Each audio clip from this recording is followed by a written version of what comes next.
किसी गांव में एक साधु रहा करता था। वह जब भी नाचता था तभी बारिश होती थी। इसलिए गांव के लोगों को जब भी बारिश की जरूरत होती तब यह लोग उस साधु के पास जाते और उनसे अनुरोध करते कि वह नाचे, और जब वह नाचने लगते तो बारिश जरूर होती थी। कुछ दिनों बाद 4 लड़के शहर से गांव में घूमने आए। जब उन्हें यह बात पता चली कि किसी साधु के नाचने से बारिश होती है तो उन्हें यकीन नहीं हुआ। शहरी पढ़ाई लिखाई के घमंड में उन्होंने गाँव वालों को चुनौती दे दी कि अगर हम भी नाचेंगे तो बारिश होगी, और अगर हमारे नाचने से बारिश नहीं हुई तो साधु के नाचने से भी बारिश नहीं होगी। अगले दिन सुबह सुबह गांव वाले उन 4 लड़कों को लेकर साधु की कुटिया के पास पहुंचे। गांव वालों ने साधु को सारी बात बताई। फिर उन लड़कों ने नाचना शुरू किया। पहले लड़के ने नाचना शुरू किया। आधा घंटा बीत गया। फिर पहला लड़का थक कर बैठ गया, पर बादल नहीं दिखे। कुछ देर बाद दूसरे लड़के ने नाचना शुरू किया और 1 घंटे बीतते बीतते वह भी थक कर बैठ गया। बाकी दोनों लड़कों ने भी ऐसा ही किया, पर बारिश नहीं हुई। अब साधु की बारी थी। उसने नाचना शुरू किया। 1 घंटा बीत गया पर बारिश नहीं हुई।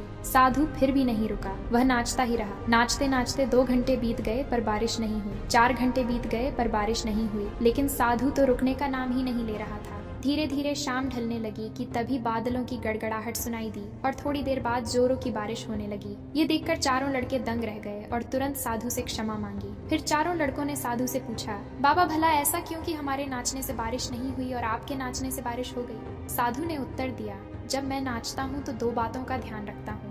पहली बात तो मैं ये सोचता हूँ कि अगर मैं नाचूंगा तो बारिश को होना ही पड़ेगा, और दूसरी यह कि मैं तब तक नाचूंगा जब तक कि बारिश ना हो जाए। सफलता पाने वाले में भी यही गुण विद्यमान होता है। वे जिस काम को भी करते हैं उसमें उन्हें सफल होने का पूरा भरोसा होता है, और वह तब तक उस काम को करते हैं जब तक कि उसमें सफल न हो जाए। इसलिए अगर हमें सफलता हासिल करनी है तो इस साधु की तरह ही अपने लक्ष्य को प्राप्त करना होगा।